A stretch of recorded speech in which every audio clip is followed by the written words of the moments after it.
देखो, ये ट्रेडिंग जो पूरा है वो पूरा स्टैटिस्टिकल एनालिसिस है। 3 बहुत ही इंपॉर्टेंट ग्रीक, डेल्टा, गामा और थीटा। डेल्टा जो होता है वो अगर आसान भाषा में कहूँ तो डेल्टा ऑप्शन बायर का दोस्त होता है। ठीक है, तो डेल्टा जो है वो it's like a double ended sword, दो धारी तलवार है। डेल्टा डिसाइड करता है the speed of the premium, it is going to fluctuate up और डाउन।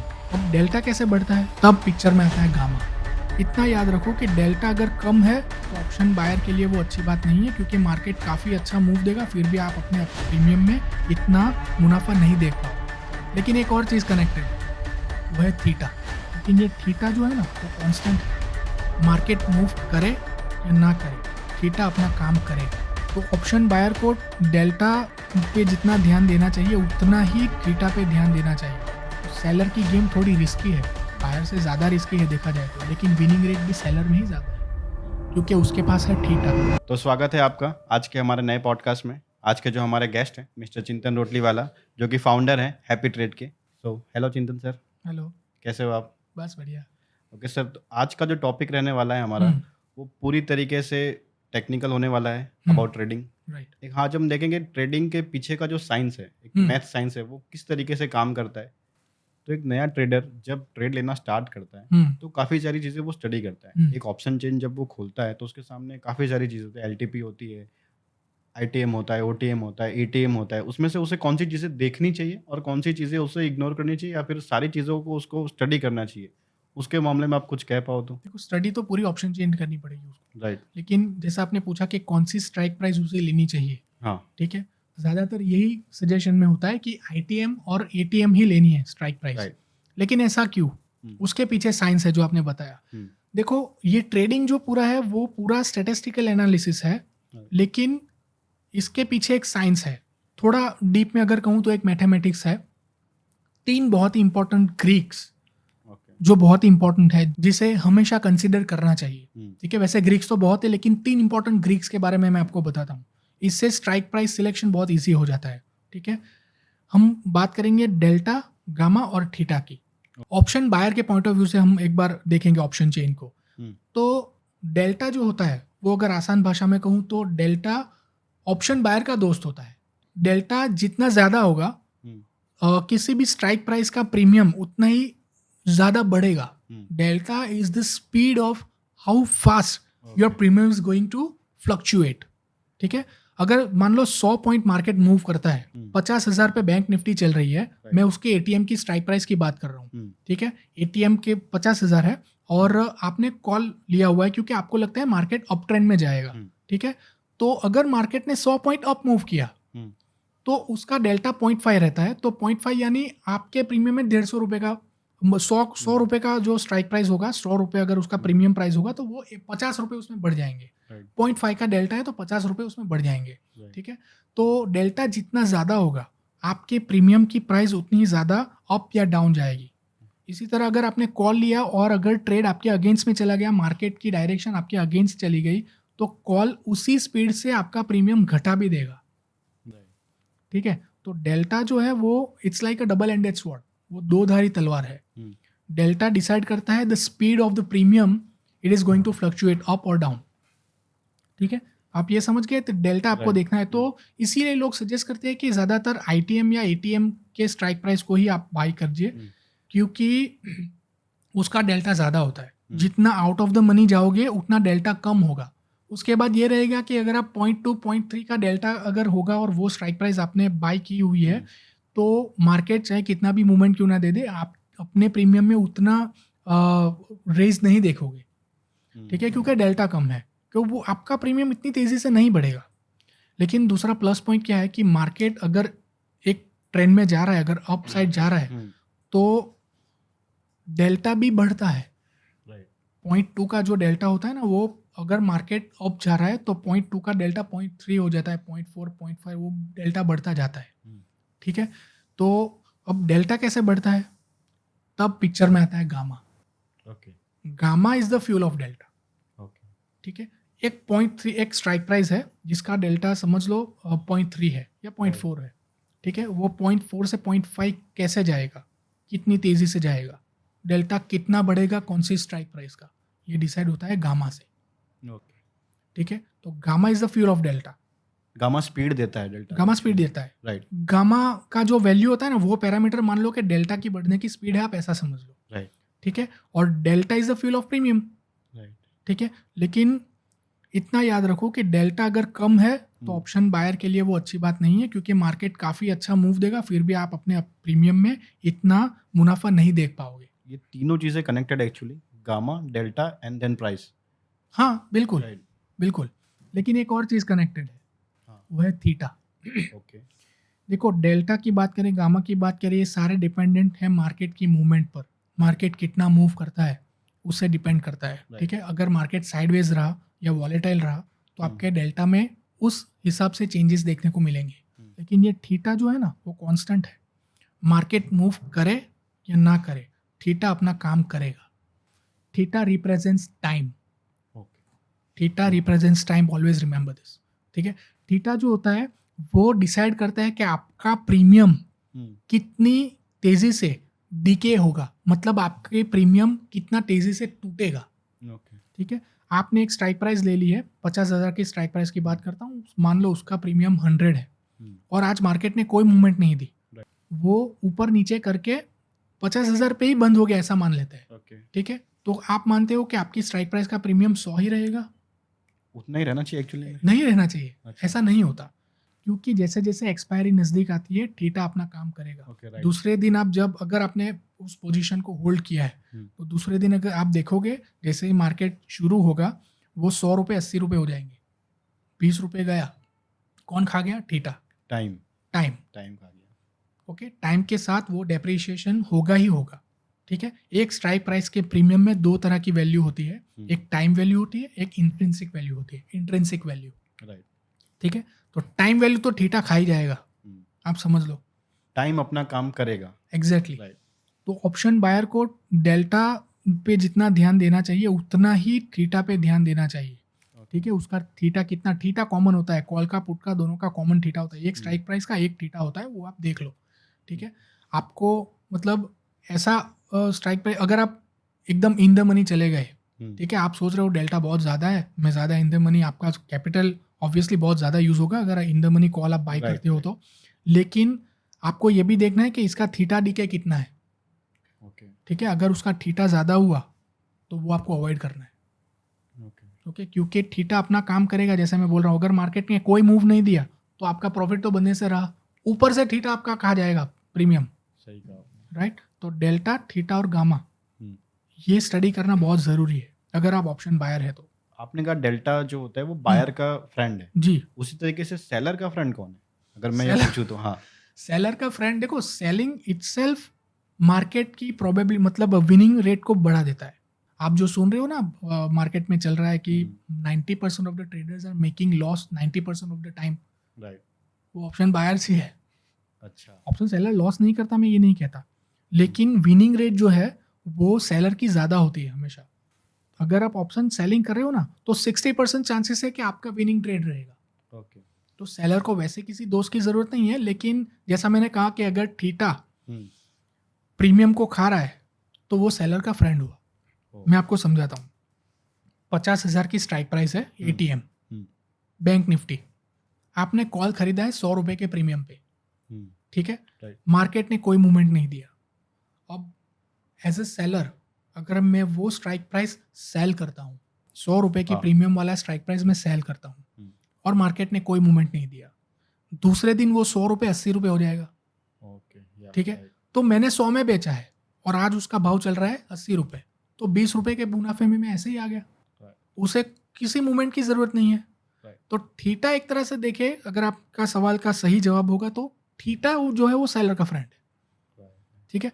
अगर आपको नॉन डायरेक्शनल स्ट्रेटेजी की बात करें, सेलर ज़्यादातर सेलर्स होते हैं जो नॉन डायरेक्शनल स्ट्रेटेजी, मतलब वो हेज कर लेते हैं।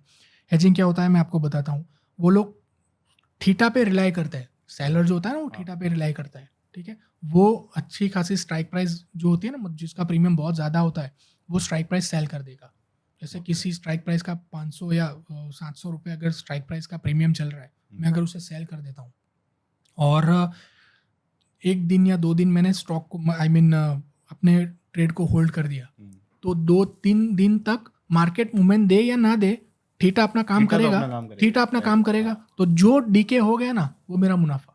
सही कहा आपने। ठीक है, लेकिन अगर मार्केट मेरे अगेंस्ट गया तो लॉस भी इतना बड़ा है, सही कहा आपने। इसीलिए हेज करना पड़ता है। तो सेलर की गेम थोड़ी रिस्की है, बायर से ज़्यादा रिस्की है देखा जाए तो, लेकिन विनिंग रेट भी सेलर में ही ज़्यादा है क्योंकि उसके पास है थीटा।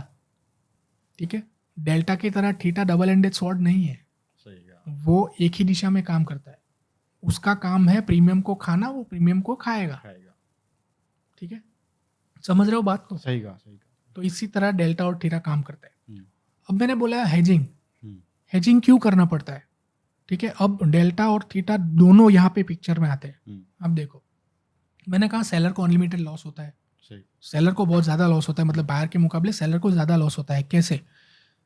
100 रुपये की प्रीमियम है कॉल साइड की, बैंक निफ्टी की 50,000 का एटीएम चल रहा है, आप समझ लो 100 रुपये का उसका प्रीमियम है।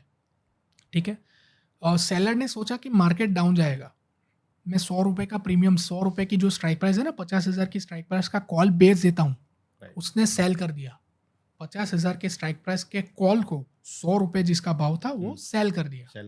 उसने सोचा कि अगर मार्केट में मूवमेंट नहीं आएगा तो थीटा खाने मिलेगा, वो 20 रुपये 30 रुपये जो भी कम हो गया वो मेरा मुनाफा होगा। और अगर मार्केट डाउन ट्रेंड चला गया तो 100 रुपये का एकदम से 50 रुपये हो जाएगा, 20 रुपये 30 रुपये हो जाएगा, तो वो देखते ही देखते वो ओटीएम में चला जाएगा, तो उसमें तो इंट्रिंसिक वैल्यू भी नहीं बचेगी। तो वो 100 रुपये हो सकता है उसका मुनाफा बढ़ा दे, पूरा 100 रुपये उसको खाने को मिल सकता है, पूरा मिल सकता है। तो ये तो हुई उसके फेवर की बात। लेकिन अगर सोचो कि उसने सोचा ना मार्केट डाउन जाएगा, उसके अगेंस्ट चला गया, मार्केट अप चला गया, वो 100 रुपये का प्रीमियम 150, 200, 500, 700, 1000 कितना भी जा सकता है। तो 100 रुपये का कॉल बेच के अगर वो 1000 रुपये का लॉस कर दे तो वो स्ट्राइक प्राइस कितना जाएगा आपको पता है? उसकी कोई लिमिट है?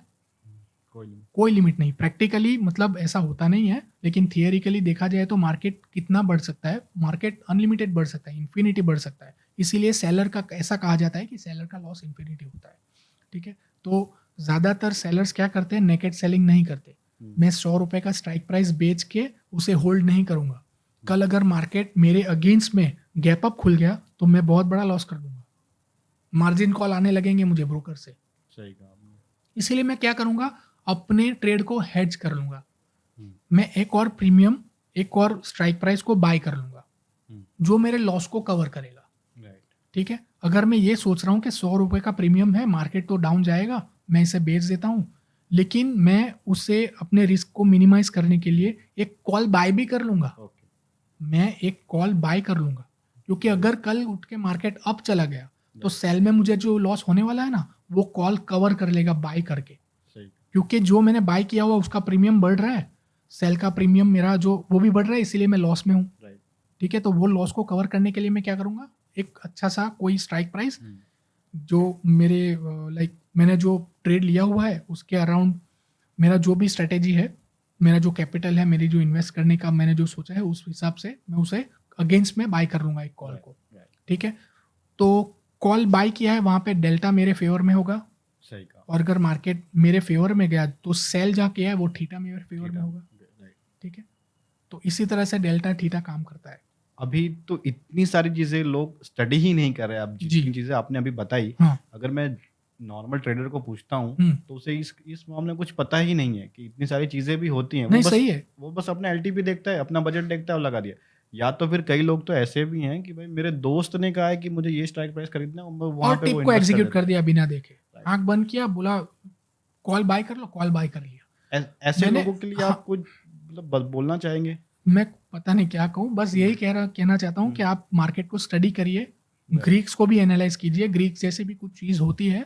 ठीक है, बहुत सारे लोग देखते हैं, मैं ऐसा नहीं कह रहा, लेकिन जो नए ट्रेडर्स जो आ रहे हैं ना, वो ग्रीक्स पे बहुत कम ध्यान देते हैं कि बहुत इंपॉर्टेंट एक्चुअली में। हाँ, और उनको बहुत कॉम्प्लिकेट लगता है, लेकिन ये कॉम्प्लिकेट नहीं है। अगर सही स्टडी मटेरियल को अगर आप पकड़े तो ये नहीं इतना कॉम्प्लिकेट है, आपको समझना पड़ेगा, तभी जाके आपको ये रियलाइज होगा कि कम प्रॉफिट से ट्रेडिंग करके वो लॉस होना ही है। उसके फेवर में मार्केट जाएगा फिर भी उसे लॉस होगा क्योंकि उसका डेल्टा कम है। अगर ग्रीक समझ गया तो ये बात समझ जाएगा। और थीटा तो अपना काम कर ही रहा है। एग्जैक्टली, थीटा के बिना तो मतलब थीटा तो समझना जरूरी है। मैं खुद एक ट्रेडर से मिला हूँ 50-60 लाख रुपए का लॉस करके बैठा है, राइट, मेरे पास आया, देखो मेरे ये ट्रेड्स है, मतलब कितने सारे ट्रेड्स तो मेरे फेवर में थे, फिर भी उतना मेरा प्रीमियम नहीं बढ़ा, मेरा मतलब मैंने इतना लॉस कर दिया जहाँ पे मैं समझता था कि मार्केट मेरे फेवर में गया, फिर भी मैंने लॉस कर दिया, पता नहीं ये क्या है। मैंने उसके ट्रेड्स देखे और मैंने उसको सिर्फ इतना पूछा कि आप जानते हो डेल्टा क्या है?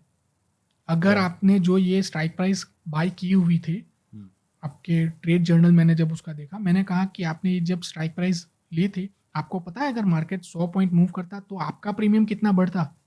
उसके पास कोई जवाब नहीं था इसका। उसे पता ही नहीं है डेल्टा क्या है, उसे पता ही नहीं था, वो डिसाइड ही नहीं कर पा रहा था कौन सी स्ट्राइक प्राइस ली जाए। ठीक है, जरूरी नहीं कि मार्केट अप जा रहा है तो आपका कॉल बढ़ेगा, अगर कॉल का डेल्टा कम है तो। ठीक है, तो ये डेल्टा देखना बहुत ज़रूरी है। लोग लॉस कर रहे हैं, मतलब फेवरिंग ट्रेंड में जा रहा है मार्केट, फिर भी लोग लॉस कर रहे हैं। क्यों? क्योंकि उसके ग्रीक्स नहीं पता, उसके ग्रीक्स के कॉन्सेप्ट्स क्लियर नहीं है। Lack of knowledge actually, lack of knowledge सबसे बड़ा प्रॉब्लम है इस फील्ड में। तो ग्रीक्स बहुत इंपॉर्टेंट है ऑप्शन ट्रेडर्स के लिए। मतलब ऑप्शन चेन, ओपन इंटरेस्ट जितना इंपॉर्टेंट है, वॉल्यूम जितना इंपॉर्टेंट है, उतना ही इंपॉर्टेंस रहता है ग्रीक्स का। ठीक है, ग्रीक्स के जरिए आप ये पता लगा सकते हो कि चलो अगर मुझे कॉल साइड या पुट साइड ट्रेड करना ही है तो स्ट्राइक प्राइस कौन सी होनी चाहिए। मतलब बेसिक नॉलेज तो आप रखिए, अगर आप ट्रेडर हैं, अगर आप ट्रेडिंग कर रहे हैं डेली बेसिस पे, तो आपको कम से कम इतनी चीज़ों का तो पता होना चाहिए। आप एलटीपी देख रहे हो, आप इन द मनी देख रहे हो, आउट ऑफ द मनी देख रहे हो, एट द मनी देख रहे हो, उसके साथ में आप ग्रीक्स को भी देखिए। उसी के बेस पे आपका प्रीमियम कितना बढ़ेगा या घटेगा ये फिक्स होगा। एटीएम ओटीएम तो लोग यही समझते हैं कि अगर स्ट्राइक प्राइस से आगे का कॉल, अगर कोई आगे है, अगर जो मार्केट जहाँ पे चल रहा है उससे बड़ा अगर स्ट्राइक प्राइस है तो आउट ऑफ द मनी हो गया, मैं अगर कॉल की बात करूँ तो। अगर उससे कम स्ट्राइक प्राइस है तो वो आईटीएम हो गया। लेकिन उसे आईटीएम ओटीएम क्यों कहा जाता है? ठीक है, क्योंकि वो उसकी वैल्यू इस तरह से डिवाइडेड है। अगर आप आईटीएम की बात करें, इन द मनी मार्केट 50,000 पे चल रहा है, तो जो 49,000 की स्ट्राइक प्राइस होगी ना, उसका प्रीमियम होगा ना, उसमें दो वैल्यू होगी, उसकी खुद की इंट्रिंसिक वैल्यू और टाइम वैल्यू। ठीक है, तो एक्सपायरी के दिन उसकी टाइम वैल्यू 0 हो जाएगी, लेकिन उसमें इंट्रिंसिक वैल्यू फिर भी बची रहेगी। ठीक है, लेकिन ओटीएम में सिर्फ एक ही वैल्यू होती है, वो है टाइम वैल्यू। अगर आपने ओटीएम का कॉल लिया हुआ है और मार्केट ने कोई मूवमेंट नहीं दिया, या मार्केट आपके अगेंस्ट में चला गया और फिर भी आपने उस ट्रेड को होल्ड करके रखा है, ठीक है, तो एक्सपायरी के दिन आपका 0 होना तय है। थीटा 0 करके रहेगा बिकॉज ऑफ थीटा। ठीक है, तो डेल्टा और थीटा बहुत ही इंपॉर्टेंट कॉन्सेप्ट है। देखो, ऑप्शन बाइंग जो है ना, वो इटसेल्फ एक बहुत ही कॉम्प्लिकेटेड गेम है। मार्केट जो है उसे इस तरह से डिजाइन किया गया है, या ऐसा है पता नहीं, मार्केट ऑप्शन बायर्स के अगेंस्ट ही है, सारे पैरामीटर ऑप्शन बायर्स के अगेंस्ट है। एक बच के डेल्टा दिया हुआ है, वो भी दोनों तरफ काम करेगा। ठीक है, मार्केट पूरी तरह से ऑप्शन बायर्स के अगेंस्ट ही है। ठीक है, इसीलिए ज़्यादा विनिंग रेट जो होते हैं वो ऑप्शन सेलर के होते हैं। ठीक है, थीटा तो ऑप्शन बायर के खिलाफ काम करेगा, वो टाइम वैल्यू खा जाएगा। डेल्टा अगर फेवर में रहा, मार्केट ने मूव दिया, तब आपका प्रीमियम बढ़ेगा, वरना उतनी तेजी से आपका प्रीमियम डाउन हो जाएगा। अगर मार्केट ने मूवमेंट नहीं दिया तो आपका डेल्टा बचेगा ही नहीं। डेल्टा कोई मूवमेंट ही नहीं देने वाला आपके प्रीमियम में, और थीटा अपना काम कर रहा है। तो किसी भी एंगल से देख लो, मार्केट जो है वो ऑप्शन बायर के खिलाफ है। Option selling is the real game, it has more winning chances. तो सारे ऑप्शन ट्रेडर्स को मैं तो यही कहना हूँ कि आप अपने फंड्स को, ठीक है, बहुत ज़्यादा कैपिटल लगेगा ऑप्शन सेलिंग में, ऑप्शन बाइंग से ज़्यादा कैपिटल लगता है कंपैरेटिवली, तो अपने फंड्स को हेज कर लो।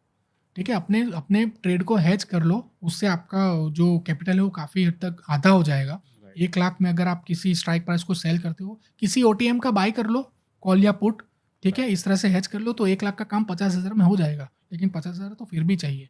ऑप्शन बाइंग आजकल 2-5 हज़ार में हो जाती है, इसीलिए वहाँ पे बहुत ज़्यादा लोग जा रहे हैं वहाँ पे।